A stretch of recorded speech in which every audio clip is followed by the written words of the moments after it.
Our coverage of Mining Disrupt 2024 is brought to you by Alphium, Blockflow Alliance, Yeti Audits, and Dynex. Without your support of our channel, as well as our brand/partners, this content would not be possible, and we thank you very much. Make sure to check out links to our partners in today's video description. And now let's see what's happening at Mining Disrupt 2024. All right, and right now we are at the Bombax Miner show and looking at more miners that have been laid out here on the table. Which one is this one? Same thing, different color? Okay, so it's the EZ100, okay. So EZ100, one of the hash blades right here, the bare PCB. You can see the chips. It's 45 nanometers, 45 millimeters by 45. 45 by 45.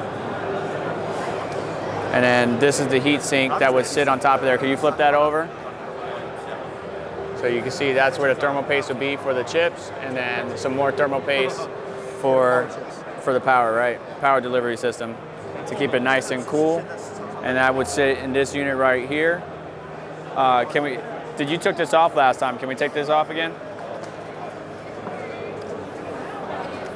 And there's the control board. What I really like is compared to the Bitmain units, these ribbon cables are much more beefy. This is a good connector. I like these connectors compared to the one that Bitmain uses or some of the other ASICs.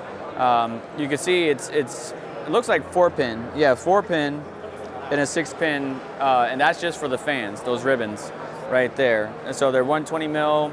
They're a little bit thicker than some of the other fans I've seen, but that's perfectly fine because you want good airflow. I'm guessing 7,200 RPM. And then you got your C19, C20 port. Obviously your power supply. Power supply is a little bit slimmer too. It's not as thick as some of the other ASICs out there, but then you got the bus bar. The monitor look slim, right? Yeah, slimmer than. It's definitely got some length to it, but you can see where it plugs. Situation, you can probably you fit more. Yeah, you can have another miner because you're not taking up as much space. So the hash boards, each connector plugs in, and you can see, look, they're doubled up right here. So one's up top and one's in the bottom. So that's four blades, yeah. So 1, 2, 3, 4 blades. So one right here and another one on display right there. And then this unit, we saw our buddy Red Panda make this video.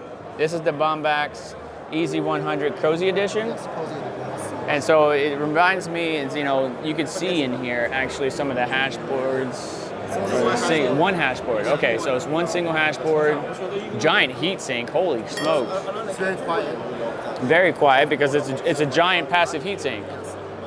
And look at the gauge. 50 hertz at max, 50 decibels. 50 decibels at max. And what's the power draw on it? 760 watts. Okay, so there it is. So 3,800 mega hash, 760 watts, 0.2 joules per mega hash. Okay. Very efficient. Yeah, and then here's the side panel right here. But I'm just impressed by the actual cooler in there. That thing is like that thick, and it's just giant passive heat sink. And what's on the front side here?